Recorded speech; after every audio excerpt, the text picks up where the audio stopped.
tu vida espiritual y creciendo cada día para ser un día semejante al Señor Jesucristo.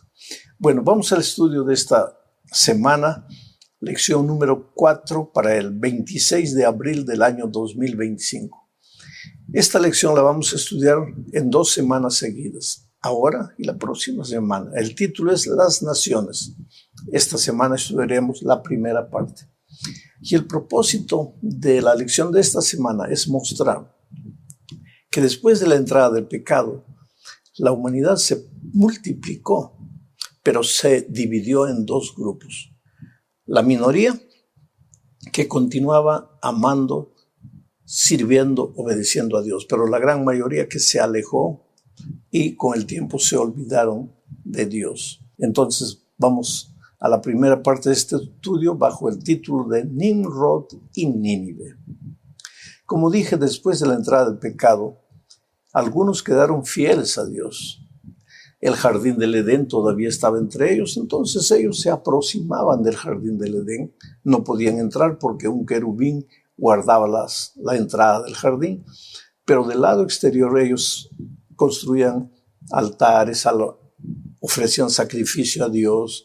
Eso vamos a estudiar en una lección futura, el valor de los sacrificios.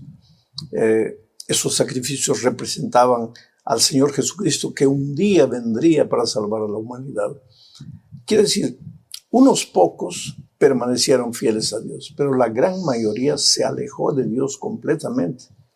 Empezaron a construir ciudades. Caín fue el primer edificador de una ciudad. Se olvidaron de Dios, comenzaron a inventar dioses paganos, porque dentro del ser humano hay una inclinación natural a adorar. Y si no adoras al Dios verdadero, pues vas a adorar cualquier cosa. Tus ideas, tus propias ideas, tus filosofías o cualquier Dios que tú vas a inventar. Hoy día el materialismo, por ejemplo, el consumismo puede ser un Dios que nosotros inventamos y adoramos y servimos pensando que estamos sirviendo al verdadero Dios, creador de los cielos y de la tierra. Bueno, entre esas personas, después del diluvio ya, apareció un hombre llamado Nimrod.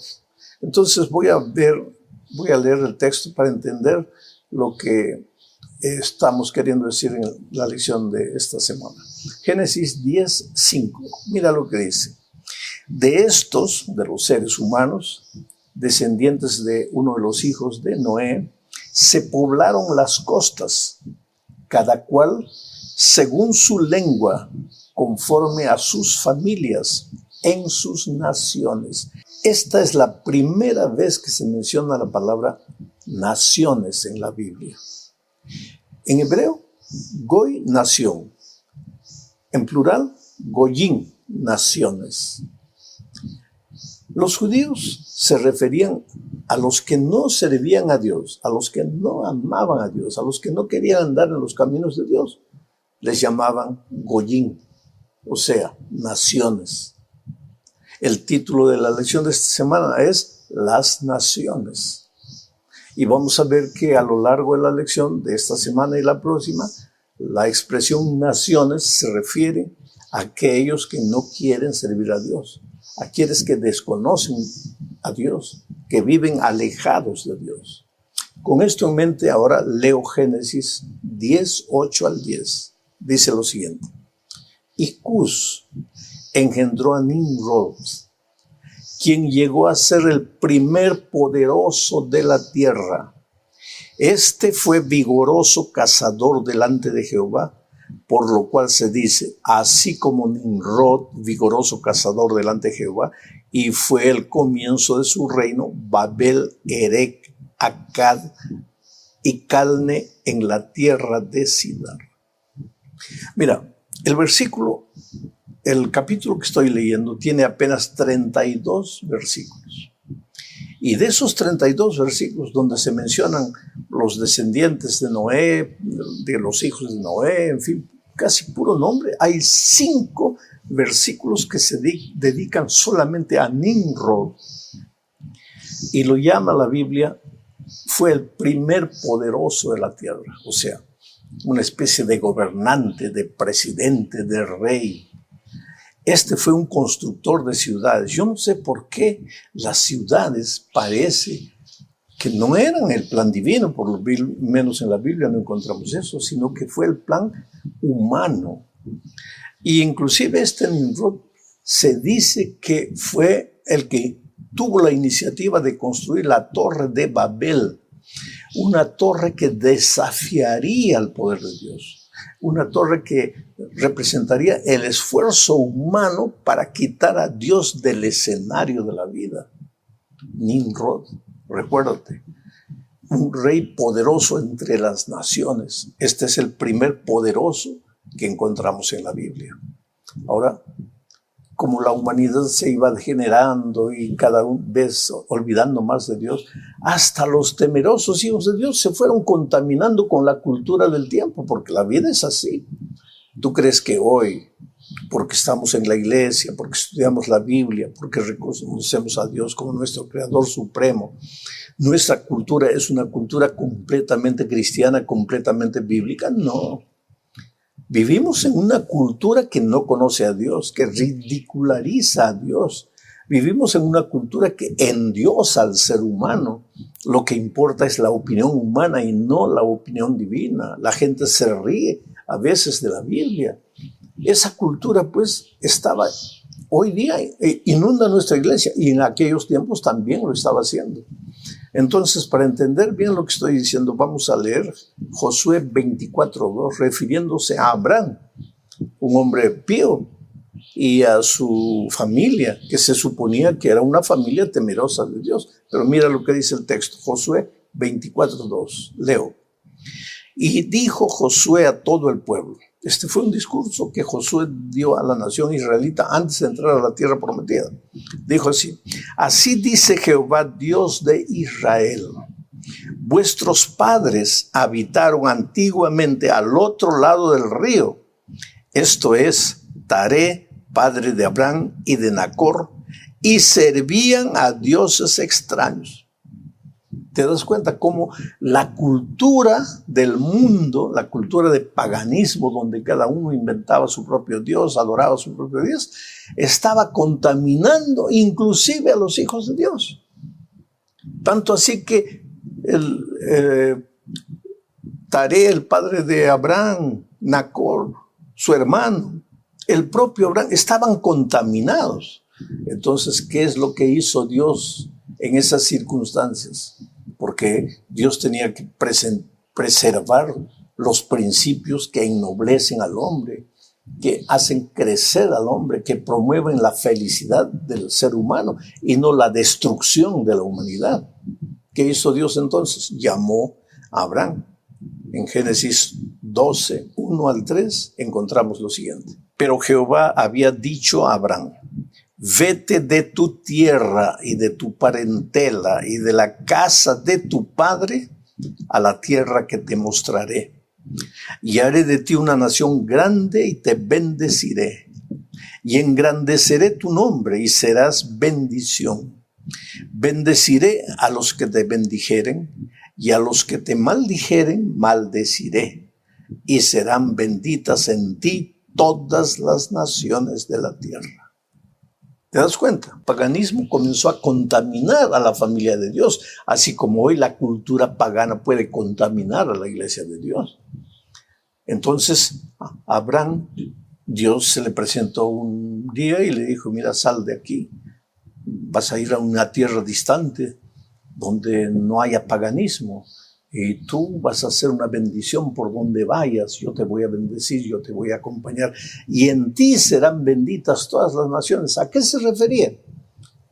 De la descendencia de Abraham vendría Cristo, y a través de Cristo la humanidad sería bendecida.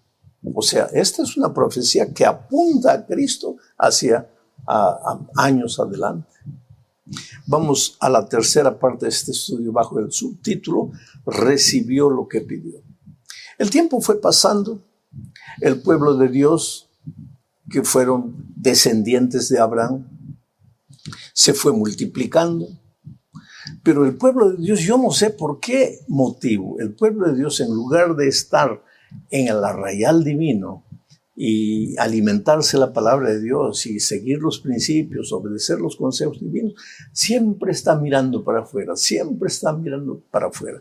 ¿Quién era el gobernante de Israel? Dios. El gobierno de Israel era un gobierno teocrático, no era democrático, era teocrático. No se hacía lo que la mayoría decía, se hacía lo que Dios decía. Pero los israelitas un día decidieron tener un rey propio, porque miraron a las naciones y dijeron, pues todos tienen sus gobernantes, todos tienen sus reyes, nosotros, ¿por qué no? Entonces, con esto en mente, leo ahora el texto primero de Samuel, primer libro de Samuel, capítulo 8, versículos 4 y 5, dice así. Entonces todos los ancianos de Israel se juntaron y vinieron a Ramá para ver a Samuel y le dijeron, he aquí, tú has envejecido y tus hijos no andan en tus caminos. Por tanto, constitúyenos ahora un rey que nos juzgue como tienen todas las naciones. Y tú sabes que Samuel, por orden divina, porque Dios dijo, bueno, ¿quieren un rey? Pues dales un rey. Pero antes Samuel les advirtió y les dijo, ustedes quieren un rey como tienen las otras naciones.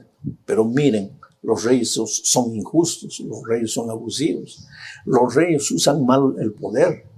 Y un día los reyes que ahora ustedes están pidiendo también los van a maltratar.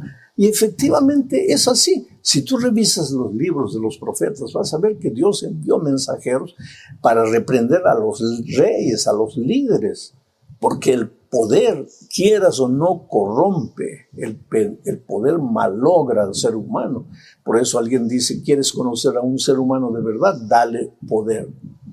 Y si cuando recibimos un poquito de poder para administrar un grupo de personas ya nos sentimos pequeños, Dios, imagínate aquellos que gobiernan millones de seres humanos. Ellos se creen el propio Dios. Pero el pueblo de Dios pidió un rey. Se contaminó con la filosofía de las naciones, o sea, de los que no tenían el temor de Dios. ¿Cómo hubiera sido si ellos no hubieran pedido rey? Dios hubiera continuado siendo el gobernante de su pueblo. ¿De qué manera Dios transmitiría sus órdenes? Pues en los tiempos bíblicos Dios hablaba personalmente a los profetas, a los enviados de Dios. Yo no sé cómo lo haría hoy, pero con toda seguridad, si Dios es el que dirige nuestra vida, el que dirige nuestra iglesia, las cosas serían completamente diferentes. ¿Quiere decir que hoy Dios no lo hace? Claro que lo hace a través de seres humanos, pero seres humanos que tenemos errores en nuestra vida, defectos en nuestro carácter. Y por más que muchas veces querramos hacer las cosas bien, no las hacemos, limitados por nuestra humanidad. En fin, por eso nosotros como líderes tenemos que tener la palabra de Dios abierta, porque es a través de la palabra que Dios se comunica con nosotros. En la penúltima parte de este estudio hablaremos de los gobernantes de los gentiles. Cuando no existe el temor de Dios en el corazón de un gobernante, pues ese gobernante maltrata a sus subordinados. Mira lo que dice Mateo 20, 25 al 28. Entonces Jesús llamándolos dijo, ¿sabéis que los gobernantes de las naciones, gente que no conoce a Dios, de las naciones se enseñorean de ellas, y los que son grandes ejercen sobre ellas potestad? Mas entre vosotros no será así, sino el que quiera hacerse grande entre vosotros será vuestro servidor, y el que quiera ser el primero entre vosotros será vuestro siervo, como el Hijo del Hombre no vino para ser servido, sino para servir y para dar su vida en rescate por muchos. Oh, querido, este texto no dice que tú no debes querer o sentir el deseo de ser escogido el primero en el grupo donde vives, en tu iglesia, en tu asociación, conferencia, unión, división, en fin, ¿no? Dios no vino a anular en nosotros el deseo de ser un líder, porque todos de alguna manera ejercemos liderazgo. Pero Dios vino a enseñarnos el verdadero camino del liderazgo, que es el servicio. ¿Quieres ser el primero entre tus hermanos? Sirve. Y en la medida que sirvas, tu influencia será tan grande que los otros te seguirán. Pero entre las naciones no funciona así. ¿Por qué? Porque las naciones no conocen a Dios. Entre las naciones todo el mundo quiere ser el primero para ganar dinero, para enriquecerse. Que hay 2 o 3 que entran con el deseo de servir, con toda seguridad que lo hay. Pero la gran mayoría no. ¿Y por qué no? Simplemente porque no conocen a Dios, no viven una vida de experiencia con Dios, no conocen la palabra de Dios y hasta ridicularizan a Dios, y hasta se ríen de la palabra de Dios. Entonces, ¿cómo es que van a gobernar con sabiduría? ¿Cómo es que van a ser siervos humildes al servicio del pueblo? Ahora, esta cultura en la que vivimos puede contaminar también la iglesia. Porque nosotros, mira, estamos en la iglesia una vez por semana, 2 que sea. Y la mayoría de la semana estamos en la calle, en las fábricas, en las universidades, en los estudios. Quiere decir que la cultura de afuera nos contamina y muchas veces con esa mente contaminada queremos contaminar los principios bíblicos, los consejos divinos, porque pensamos que es mucho más inteligente escuchar las palabras de un filósofo que escuchar las palabras de Dios. ¿Por qué? Porque Dios inspiró gente humilde, gente simple, mientras que los de fuera tienen doctorados. Entonces, inconscientemente pensamos, no, las naciones tienen razón. Israel pensó así y le fue mal. Nosotros tenemos que crear todos los días dependencia divina. ¿Por qué Dios escogió al pueblo de Israel? Para que fuese luz en medio de la oscuridad. No para que la cultura de fuera contamine al pueblo de Dios, sino para que los principios de Dios injertados en la vida de cada miembro de la iglesia fuesen una luz que alumbre la penumbra moral de valores, de principios que vivimos en este mundo. El propósito de Dios no fue escoger un pueblo con un propósito egoísta, para que los miembros del pueblo digan, somos la iglesia de Dios, somos el pueblo de Dios, los otros están mal, los otros están equivocados. No. Antes que hablar, vive los principios de Dios. Que la gente te vea y reflexione diciendo, esa persona es diferente, ¿qué tiene de extraño? Porque mientras los otros esbravean, los otros insultan, agreden, ellos actúan de manera diferente. ¿Qué es lo que acontece? Entonces ellos conocerán a Dios a través del pueblo de Dios. Ese fue el plan de Dios al establecer una iglesia, al establecer un pueblo. No que ese pueblo se vanagloriase en ser el pueblo de Dios. Dios le dijo un día a Israel, ¿quién eras tú? No eras nada en la vida, yo te traje, yo te rescaté. Yo te hice mi pueblo. ¿Para qué? Para que a través de ti las naciones todas conocieran el evangelio. Porque, querido, ¿qué dice Dios? No quiero la muerte limpia. ¿Tú crees que Dios quiere la muerte de los paganos, de los que no lo reconocen como Dios, de los que viven de acuerdo a su voluntad? No, Dios los ama. De Jesús que registra Marcos. Ya lo dijimos en una lección pasada, Marcos no está muy preocupado en presentar las palabras del Señor Jesucristo, sino los hechos, las acciones en favor de la salvación del ser humano. Pero Marcos registra 5 parábolas, es poco en relación a las parábolas que Mateo, por ejemplo, presenta. Mateo menciona muchas, pero Marcos solo 5. La primera parábola que registra Marcos es la parábola del sembrador. Y una lección que tenemos que aprender aquí es que comunicación no es lo que tú dices, sino lo que el otro entiende. ¿Por qué el Señor Jesucristo presentaba parábolas? Porque conceptos son conceptos, entran y se van. Pero parábolas son ilustraciones que permanecen en la mente y en el corazón de las personas. parábolas son figuras que ayudan a reflexionar. ¿Por qué? Generalmente las parábolas tienen que ver con cosas que las personas conocen. Y entonces los conceptos teóricos, cuando relacionados con la vida práctica, echan más raíces en la mente de los oyentes. Jesús, por eso, presentaba parábolas. Y la primera parábola está registrada en Marcos capítulo 4, versículos 1 al 3. Leo. Otra vez comenzó Jesús a enseñar. Interesante. Otra vez comenzó Jesús a enseñar. Que la enseñanza fue parte del ministerio del Señor Jesucristo. Él vino no solo a enseñarnos que hay que orar, Él vino a enseñarnos cómo orar. Él no vino solo a enseñarnos que hay que vivir vidas santas. Él vino a enseñarnos cómo se hace para vivir una vida coherente.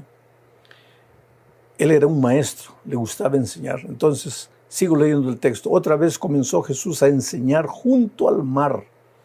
Enseñaba en la sinagoga, enseñaba junto al mar, enseñaba en las casas, enseñaba en todo lugar.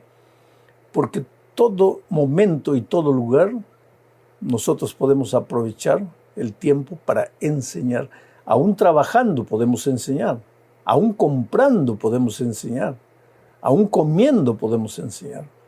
Leo el texto. Otra vez comenzó Jesús a enseñar junto al mar y se reunió alrededor de él mucha gente, tanto que entrando en una barca se sentó en ella en el mar y toda la gente estaba en tierra junto al mar. Y les enseñaba por parábolas muchas cosas y les decía en su doctrina: oíd, he aquí el sembrador salió a sembrar. Enseguida el Señor Jesús presenta la parábola. Y la parábola del sembrador, pues tú la conoces muy bien. Un sembrador salió a sembrar y parte de la semilla cae en el camino.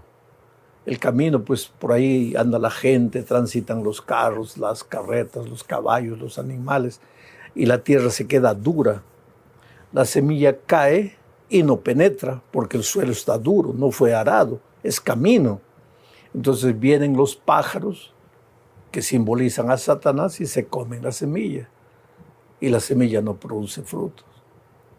Otra parte de la semilla cae encima de las piedras. El polvo que se levanta cuando alguien pasa por el camino cae encima de las piedras, cae encima de las piedras. Y en poco tiempo encima de las piedras se forma una especie de camada fina de tierra. Cuando la semilla cae ahí, produce inmediatamente. Pero como no tiene fondo, como en el fondo solo hay piedra, pues la pobre semilla, aunque produce, muere, porque no tiene cómo beber agua. Y la planta, la semilla necesita de agua para poder germinar. Germina, pero muere. Otra parte de la semilla cae en el terreno de espinos. Terreno bueno, porque los espinos crecen. Pero cuando la semilla brota, los espinos son más fuertes y ahogan la semilla. Y finalmente una parte de la semilla cae en tierra buena y produce frutos. A 30, a 60 y a 100. Quiere decir, unas semillas producen a 30, otras a 50, otras a 100. Queridos, nosotros los seres humanos somos tierra. Algunos, tierra del camino, donde la palabra nunca entra. Hablas, la palabra no entra. Otros, tierra de las piedras. La palabra entra, germina. En un día la persona se emociona, va al frente, acepta el llamado. La semana siguiente ya se olvidó de todo. ¿Por qué? Porque fue un momento de emoción y nada más. Otros corazones representan el terreno espinoso. La palabra cae, germina, pero las atracciones del mundo, los espinos, son tan grandes que en poco tiempo la semilla muere. Y la semilla también cae en tierra buena y produce frutos a 30, 60 y a 100. Quiere decir, aunque todos recibimos la palabra de Dios en nuestro corazón y somos tierra buena, no todos vamos a producir en la misma cantidad. Unos 30, otros 60, otros 100. Lo triste es que el de 100 mire al de 30 y piensa que ya está bien, demasiado bien. Y la otra cosa triste es que el de 30 mire al de 100 y diga, pues yo nunca voy a llegar a 100. No, tú produce lo que el Espíritu coloca en tu corazón. No te preocupes en estar mirando al hermano, al otro, al pastor. No, tú mira al Señor Jesucristo y sigue caminando con Él. Vamos a la segunda parte de este estudio. Aquí veremos la interpretación de Jesús, la palabra y los 4 tipos de terrenos. El propio Señor Jesucristo explicó parte de lo que yo acabo de mencionar. Marcos 4, 14 y 15 dice, el sembrador es el que siembra la palabra, y estos son los que junto al camino, en quienes se siembra la palabra. Pero después que la oyen, enseguida viene Satanás y quita la palabra que se sembró en sus corazones. La palabra es la semilla. Oh querido, la palabra tiene poder. En el principio, por la palabra de Dios fueron creados los cielos y la tierra. Cuando el Señor Jesucristo estuvo en esta tierra, con su palabra hizo andar al paralítico, con su palabra curó a los enfermos, con su palabra expulsó demonios, con su palabra hasta resucitó muertos. La palabra tiene poder, pero solo tiene poder si tu corazón es tierra buena, si tu corazón fue arado por el Espíritu Santo. Ahora, si tu corazón es tierra endurecida del camino, la palabra no va a hacer nada en ti, no porque no sea poderosa, sino porque la palabra para actuar en tu vida tiene que tener tu permiso. Y si tú no le das permiso a la palabra, si tú no aceptas la palabra, entonces la palabra no te vale de nada. Y eso es lo que vamos a ver en la siguiente parte del estudio. En esta tercera parte veremos la razón de ser de las parábolas. Aquí veremos que si te endureces a la palabra, ahí ya no hay esperanza de salvación para ti. Leo Marcos 4, 10 al 12. Mira, este es un texto difícil de ser entendido, pero te lo voy a explicar. Cuando estuvo solo Jesús, los que estaban cerca de él, con los 12, le preguntaron sobre la parábola. Y les dijo, a vosotros, a los discípulos y a los otros que estaban con él, a vosotros os es dado saber el misterio del reino de Dios. Misterio. Querido, misterio para nosotros es algo que no se puede entender, algo que no vale la pena que entres porque nunca lo vas a entender. Pero misterio en el sentido bíblico es algo que tú no entiendes al principio, pero con la ayuda del Espíritu Santo puedes entender. Entonces, cuando tú encuentras un misterio bíblico, en lugar de cerrar la Biblia y salir, arrodíllate y clama a Dios por la iluminación del Espíritu Santo, porque el Espíritu es el Maestro, el que te guiará a toda verdad. Una cosa es el misterio del ocultismo, otra cosa es el misterio de la Biblia, que puede ser entendido con la ayuda del Espíritu Santo. Les dijo, a vosotros os es dado saber el misterio del reino de Dios, mas a los que están fuera, a los del mundo, a los rebeldes, a los duros de corazón, a los del terreno del camino, por parábolas les diré todas las cosas, para que viendo, vean y no perciban, y oyendo, oigan y no entiendan, para que no se conviertan y les sean perdonados los pecados. Esta es la parte interesante del texto. Aquí, si tú lees a simple vista, da la impresión de que el Señor Jesucristo cuenta en parábolas, presenta su mensaje en parábolas, para que la gente de afuera, los de corazón endurecido, no tengan oportunidad de salvación. Para que vean, pero viendo no entiendan. Para que oigan, pero oyendo no escuchen. ¿Por qué? Porque si escuchan se van a salvar. Eso es lo que aparentemente dice el texto. Pero querido, recuérdate que Dios está hablando, que el Señor Jesucristo aquí está hablando a los de corazón endurecido, a esos criticones que lo juzgan, que lo condenan, que lo critican, A esos criticones que están en la iglesia, pero no con el deseo de aprender, sino con el deseo de criticar. Y van endureciendo su corazón poco a poco, porque querido, si tú no eres sensible a la voz de Dios, te endureces. Y cuando tu corazón llega a ser como el terreno, el camino, ahí la palabra cae y los pájaros se lo llevan, porque la palabra no penetra, no tiene efecto. Por más poderosa que sea, no puede hacer nada sin tu permiso. Te voy a parafrasear el texto para que entiendas mejor lo que está diciendo. Jesús le dice, yo le cuento a la gente de corazón duro, a la gente que me critica, me condena, pero que no quiere aprender, yo les hablo todo en parábolas. ¿Para qué? ¿Por qué? No para qué, sino por qué. ¿Por qué les hablo en parábolas? Porque viendo no ven, y no se dan cuenta, no perciben, y oyendo no oyen, y no entienden. Y entonces, pues están perdidos, nunca se van a convertir. Y nunca les va a ser perdonado el pecado. ¿Por qué?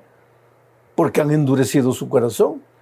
Y para haber perdón tiene que haber arrepentimiento. Y para haber arrepentimiento tiene que haber conversión.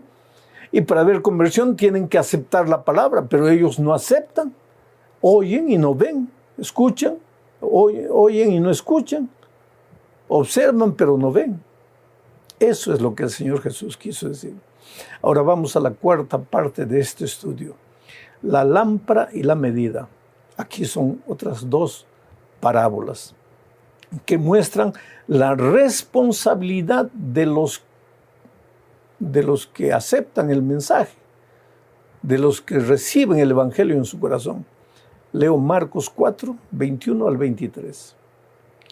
También les dijo, ¿acaso se trae la luz para ponerla debajo del almud o debajo de la cama? ¿No es para ponerla en el candelero? Porque no hay nada oculto que no haya de ser manifestado, ni escondido que no haya de salir a la luz. Si alguno tiene oídos para oír, oiga. Marcos repite muchas veces las palabras del Señor Jesucristo.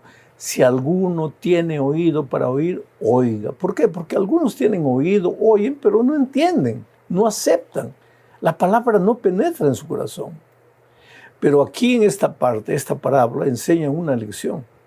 Si has recibido la palabra en tu corazón, entonces has recibido la luz. Porque la palabra de Dios es la luz. Lámpara es a mis pies tu palabra y lumbrera a mi camino. Ahora, si has recibido la luz, no la recibes para esconderla, sino para colocarla en un candelero y que alumbre. Quiere decir que si tú has conocido la palabra de Dios y no estás trayendo personas para Cristo, no estás evangelizando, no estás participando en la misión, es porque la luz no ha nacido en tu corazón, es porque la palabra no ha caído en tu corazón, es porque tu corazón no es tierra buena, tal vez es tierra del camino, tal vez es tierra de pedregullo, tal vez es tierra de espinos, pero no es terreno bueno. Porque en el corazón bueno la palabra produce, ilumina, e inmediatamente tú sales a buscar a otra persona para Cristo. Continúe leyendo Marcos 4, 24 y 25. Dice así. Les dijo también, mirad lo que oís, porque con la medida con que medís, os será medido. Y aún se os añadirá a vosotros lo que oís, porque al que tiene se le dará, y al que no tiene, aún lo que tiene, se le quitará. Quiere decir, estamos hablando de la palabra de Dios que cayó en tu corazón, que se volvió luz en tu corazón. ¿Qué dice esta siguiente parábola? Que si no compartes esa luz, si no entregas a otro la luz, lo poco que has recibido se apagará en tu corazón. Porque cuanto más luz impartas, más luz vas a recibir. Y cuanto más te calles, más la luz se va a apagar en tu corazón. Este es un asunto serísimo en el que tenemos que meditar. Llegamos al fin de este estudio hablando de la parábola del crecimiento de la semilla. El crecimiento espiritual es de Dios. Aquí se mencionan dos incidentes o dos parábolas interesantes. Leo Marcos primero, Marcos 4, 26 al 28. Dice así: decía además, así es el reino de Dios, como cuando un hombre echa semilla en la tierra y duerme, y se levanta de noche y de día, y la semilla brota y crece sin que él sepa cómo, porque de suyo lleva fruto la tierra. Primero hierba, luego espiga, después grano lleno en la espiga. ¿Cuál es el mensaje aquí, querido? La vida cristiana es crecimiento. Si no creces es porque la luz no ha nacido en tu corazón, es porque la palabra no ha caído en tu corazón. Pero si la palabra ha caído en tu corazón, la vida cristiana es crecimiento. Ahora, el crecimiento no es obra tuya. Tú ves que en esta parábola el sembrador siembra la semilla. En tu caso, tú aceptas la palabra, aceptas la semilla en tu corazón. Pero después, cuando el sembrador se levanta, ve que la semilla está germinando por obra de Dios. El crecimiento es obra de Dios. Tú solo tienes que permitir que Dios te haga crecer. Pero para eso tienes que recibir el sol, tienes que recibir la lluvia, tienes que volver los ojos a Dios cada día, levantarte mañana, orar, estudiar la palabra de Dios. Y cuando tú haces eso, entonces el crecimiento va a ser la obra de Dios en tu vida, en tu corazón. No creces por tus propios esfuerzos. No creces porque cierras los ojos y te dominas para portarte bien. Creces en la medida en que permitas que el sol de justicia brille en tu corazón. Y para completar este pensamiento, se presenta la parábola de la mostaza. Marcos 4, 30 al 32. Leo. Decía también: ¿a qué haremos semejante el reino de Dios? ¿Y con qué parábola la compararemos? Es como el grano de mostaza, que cuando se siembra en tierra es la más pequeña de todas las semillas que hay en la tierra. Pero después de sembrado crece y se hace la mayor de las hortalizas y echa grandes ramas de tal manera que las aves del cielo puedan morar bajo su sombra. La parábola en el reino de Dios, en la iglesia de Dios, en el pueblo de Dios, todo comienza pequeñito como un grano de mostaza, pero no se queda pequeño, porque el crecimiento es la ley del reino de Dios. Cristiano que acepta a Jesucristo comienza como un nené recién nacido, pero no se queda usando pañales en la vida espiritual para el resto de la vida. Tiene que crecer porque el crecimiento es la ley del reino de Dios. Un granito de mostaza sembrado, parece que se enterró, que acabó, pero al día siguiente brota y crece, crece, crece, hasta tornarse un árbol. Y dice que todas las aves del cielo vienen a hacer su nido en sus ramas.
con relación a la obra del Señor Jesucristo, a la misión redentora del Señor Jesucristo. El primer personaje es nada menos que Juan el Bautista, el precursor del Señor Jesús. Entonces veremos la primera parte bajo el subtítulo de El testimonio de Juan el Bautista. Para eso necesitamos leer un texto, y es Juan capítulo 1, versículos 19 al 23. Dice así: este es el testimonio de Juan. Ya empieza presentando a Juan como un testigo de la misión redentora de Cristo. Este es el testimonio de Juan. Cuando los judíos enviaron de Jerusalén sacerdotes y levitas para que le preguntasen: ¿tú quién eres? Juan confesó y no negó, sino confesó: yo no soy el Cristo. Y le preguntaron: ¿qué pues? ¿Eres tú Elías? Dijo: no soy. ¿Eres tú el profeta? Y respondió: no. Le dijeron: pues ¿quién eres tú? Para que demos respuesta a los que nos enviaron. ¿Qué dices de ti mismo? Entonces la respuesta de Juan fue: yo soy la voz de uno que clama en el desierto: enderezad el camino del Señor, como dijo el profeta Isaías. Es interesante, querido, para que tú puedas ser una persona feliz, realizada en la vida, para que tu corazón no ande lleno de amarguras, de tristezas, de resentimiento, necesitas, como Juan, saber quién eres tú. Porque cuando las personas vinieron a Juan a preguntarle: ¿quién eres tú? ¿Eres el Cristo? Él dijo: no, yo no soy. ¿Eres Elías? No. ¿Eres el profeta que vendría? No. Entonces, ¿quién eres tú?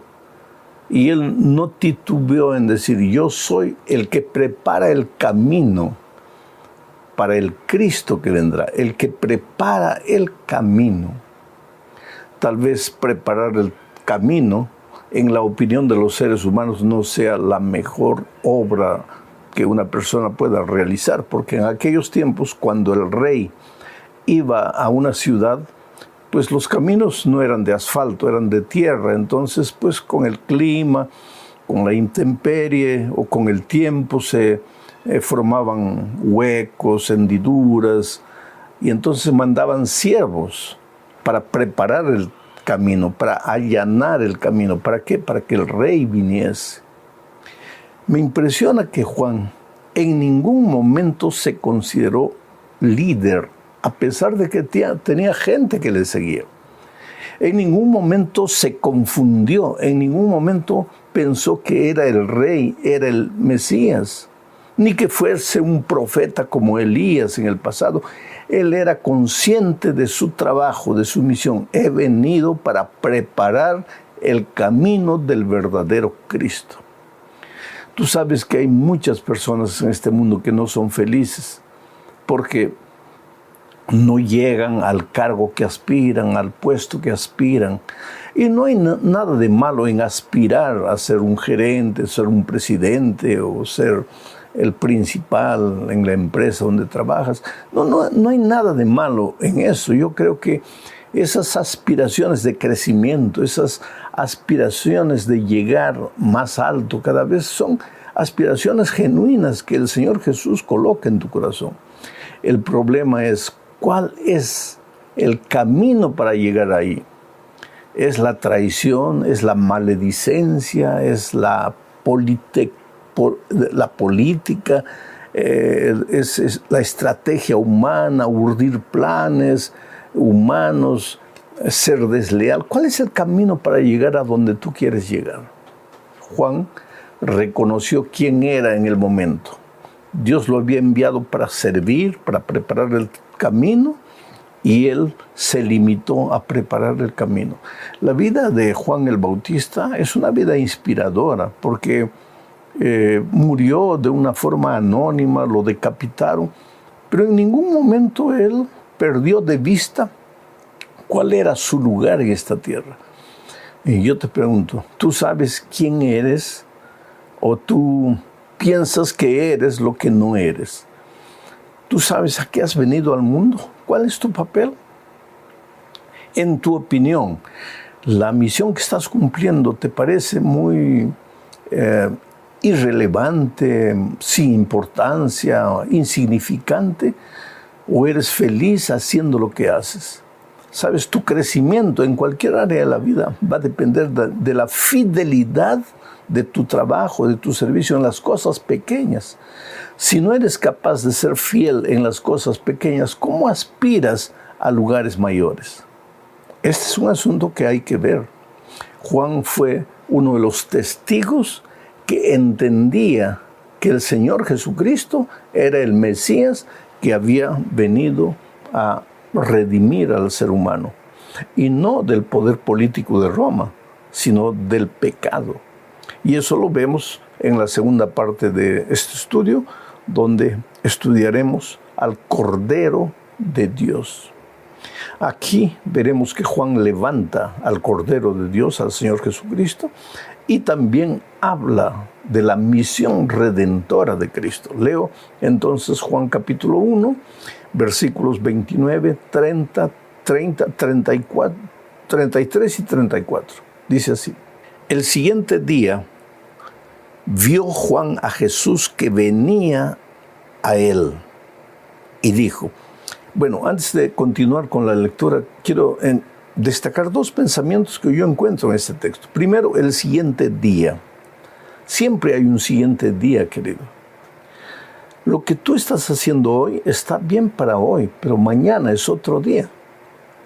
Si estás pasando por un momento difícil, recuérdate que es hoy. Mañana el sol va a brillar. Porque mientras vivamos en esta tierra, siempre hay un siguiente día. Y el texto dice, el siguiente día vio Juan a Jesús que venía a él. Vio Juan a Jesús. Hay gente que no es capaz de ver a Jesús. Jesús se manifiesta a ti de muchas maneras y tú no eres capaz de verlo. Recuérdate que en el día final, el Señor Jesús reclama de mucha gente que dijo que lo seguía y que lo amaba. Y Jesús tiene un reclamo cuando dice, pero cuando yo tuve hambre no me diste de comer, cuando tuve frío no me diste un cobertor. Y ellos preguntan, pero Señor, ¿cuándo te vimos con hambre? Y Él dijo, cuando negaste un favor a los pequeñitos me estabas negando a mí. Es decir, gente que no fue capaz de ver a Jesús. ¿Eres tú capaz de ver al Señor Jesucristo? Pues Juan fue. Entonces ahora vuelvo a leer el texto. El siguiente día Juan vio a Jesús que venía a él y dijo, he aquí el Cordero de Dios que quita el pecado del mundo. Por eso dije al inicio que Juan fue capaz de ver la misión redentora de Cristo. Porque esa expresión, he aquí el Cordero de Dios que quita el pecado del mundo, tenía que ver mucho con el Cordero que todos los días era sacrificado por Israel. Porque cuando los israelitas pecaban, de acuerdo con la ley de Moisés, deberían llevar un corderito al santuario, confesar sus pecados, colocando la mano en el cuerpo del corderito, y después el mismo israelita debería cortar el pescuezo del cordero. Te puede parecer muy cruel, muy sanguinario, pero la lección que Dios quería enseñarnos es que nuestros pecados tienen consecuencias. La paga del pecado es la muerte. Y si el israelita había pecado, tenía que morir. No quería morir él, había solución. Pero alguien tenía que morir, en ese caso el corderito. Pero él tenía que sacrificar el corderito. Ahora, cuando Cristo vino, Él vino para acabar con los símbolos. Ya no serían más necesarios corderitos que simbolizaban al verdadero Cordero de Dios que quita el pecado del mundo. Los israelitas no entendieron eso. Recuérdate que en la lección pasada estudiamos que Jesús vino a los suyos y los suyos no lo recibieron porque no lo entendieron nunca. Pero Juan lo entendió. Juan conocía cuál era el papel de él, Juan, como precursor, como preparador del camino. pero también sabía cuál era la misión del Señor Jesucristo. Por eso cuando vio a Jesucristo, dijo: he aquí el Cordero de Dios que quita el pecado del mundo. Sigo leyendo el texto. Dice: este es aquel de quien yo dije, después de mí viene un varón, el cual es antes de mí, porque era primero que yo. Teóricamente, Juan físicamente era mayor que Jesús, pero Juan dice que Jesús es primero que él y es mayor que él. ¿Por qué? Porque Jesús es eterno. Quiere decir, Juan no solo entendió la misión redentora de Cristo, Juan también entendió la naturaleza divina del Señor Jesucristo. Por eso Juan es un gran testigo del Nuevo Testamento.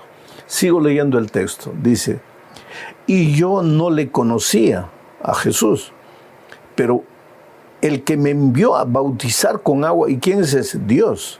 Aquel me dijo: sobre quien veas descender el Espíritu y que permanece sobre él, ese es el que bautiza con el Espíritu Santo. Y yo le vi y he dado testimonio de que este es el Hijo de Dios. Bendito Juan el Bautista, que fue capaz de ver la divinidad de Cristo y la obra redentora de Cristo. Bendito Juan el Bautista, que fue capaz de entender que los corderitos del Antiguo Testamento eran apenas símbolos y que ahora había venido el Cordero de Dios. Y bendito Juan el Bautista, que fue capaz de levantar al Cordero, porque la promesa de Jesucristo es: cuando yo fuere levantado, a todos atraeré a mí mismo.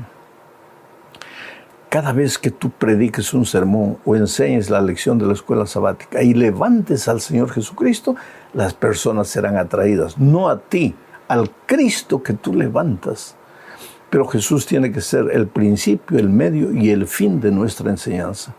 Tú puedes enseñar el tema que tú quieras, pero el centro de tu mensaje tiene que ser Cristo. Tienes que relacionar cualquier tema que tú enseñas con el Señor Jesucristo. Vamos a la tercera parte de este estudio, hablando de los dos discípulos de Juan que siguieron al Señor Jesucristo. Entonces leemos ahora Juan 1, 35 al 39. Dice así: el siguiente día, otra vez estaba Juan y dos de sus discípulos.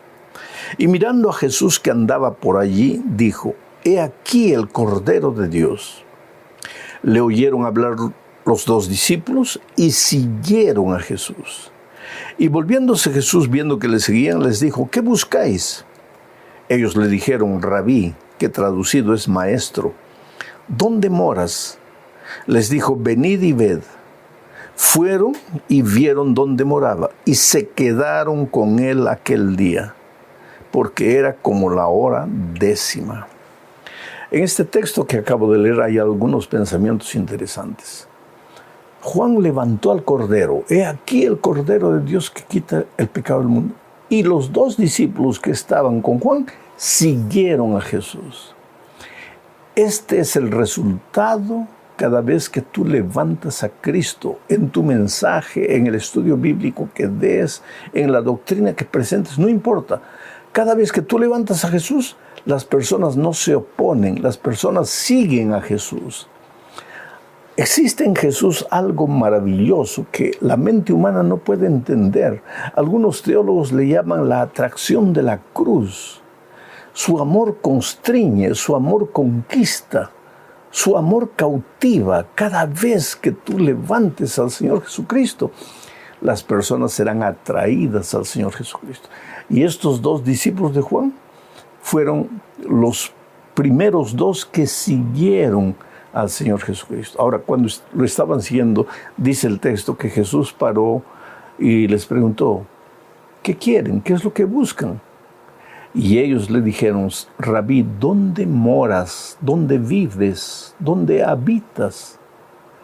Y el Señor Jesucristo no se detuvo en discusiones teológicas. Simplemente les dijo: venid y ved. El mayor testimonio en favor del Evangelio no es la teoría, no es la palabra, es la experiencia. Las personas no tienen que oír tus palabras, tienen que verte. Jesucristo les dijo a ellos, venid y ved. Y ellos fueron. Y el resultado, el texto dice, y ellos se quedaron todo el día con el Señor Jesucristo. Ese es el resultado de seguir a Jesús y de vivir con Jesús una experiencia de fe. Vamos ahora a la cuarta parte de este estudio, hablando del testimonio de Felipe y de Natanael.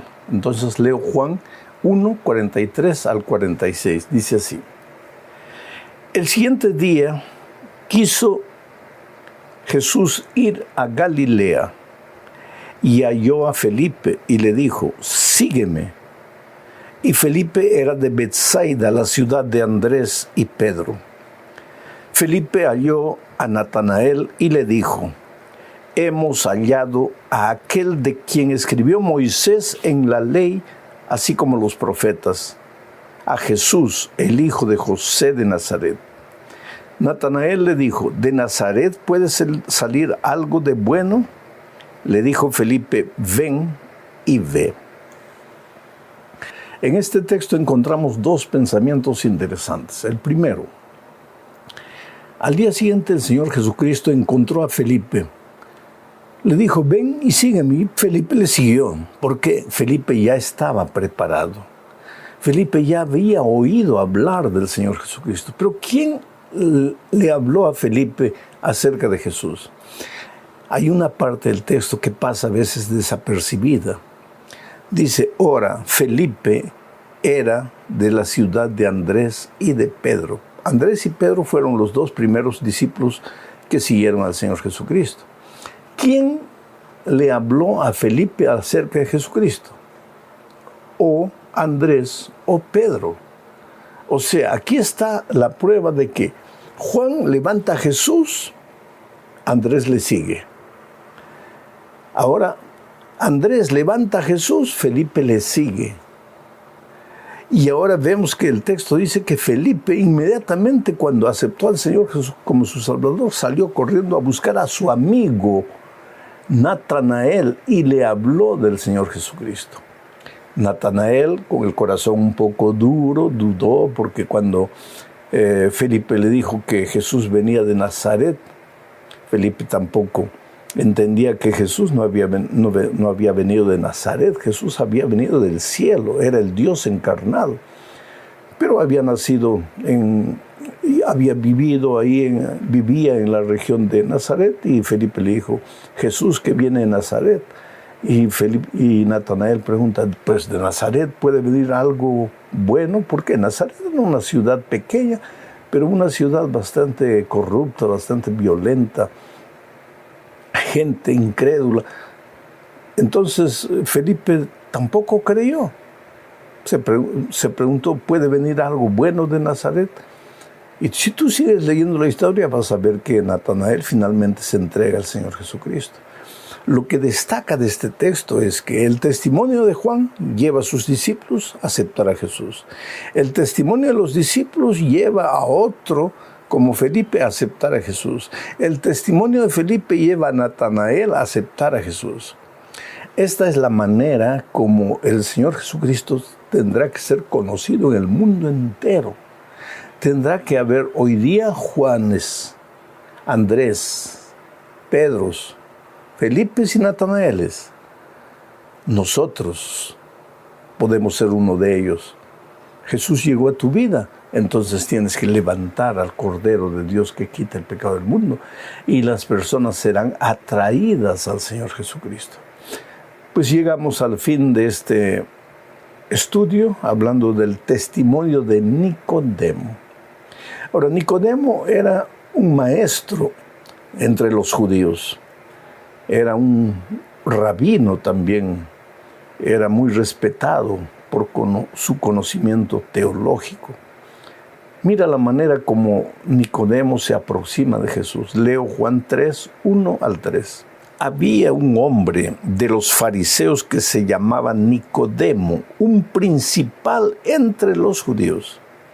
Este vino a Jesús de noche y le dijo, Rabí, sabemos que has venido de Dios como maestro, porque nadie puede hacer estas señales que tú haces si no está Dios con él.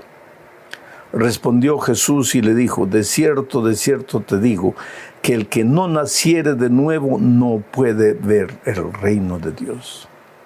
Nicodemo era un fariseo, un principal en la sinagoga, un maestro de teología. Y sin embargo, veía al Señor Jesús apenas como un gran maestro, como un gran filósofo. Es lo que mucha gente hace hoy, intelectuales, gente pensadora. Ve al Señor Jesucristo como un gran pensador y nada más. Pero Jesús es el Mesías, y no el Mesías que libertaría a Israel del poder de Roma, sino el Mesías que libertaría a la humanidad del poder del pecado. Nicodemo conocía la doctrina, estaba convencido.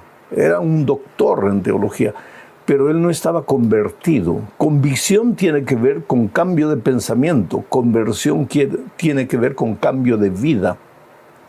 Nicodemo no estaba convertido.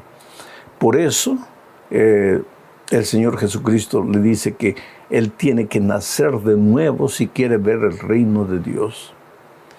O Nicodemo no entendió, o si entendió, se hizo al que no entendió.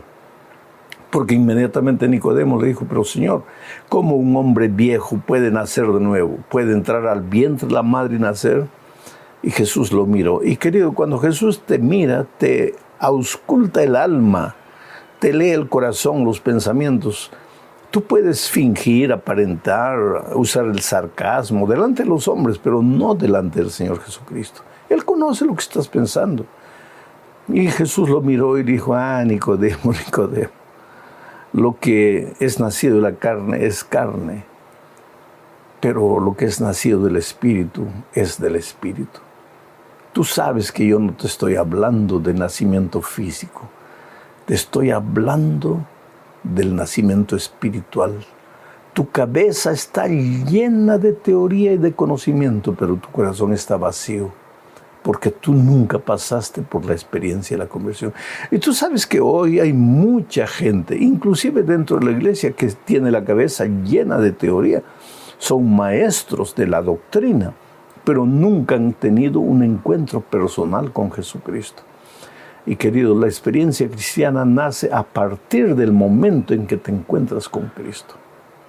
Nicodemo no fue capaz al principio del diálogo con Jesucristo, no fue capaz de ver a Jesús como el enviado de Dios. Más tarde sí, pero no al principio. Y cuando Cristo murió, Nicodemo, junto con José de Arimatea, reconoció públicamente, ahora sin vergüenza, porque cuando buscó a Jesús la primera noche, buscó a Jesús amparado por las sombras, porque no quería ser visto. Como él, Nicodemo, el fariseo, el principal del Sanedrín, tendría que buscar al Señor Jesucristo. Pero ahora cuando Jesús murió, Él le entregó abiertamente el corazón. Y con toda seguridad encontraremos a Nicodemo en el reino de los cielos.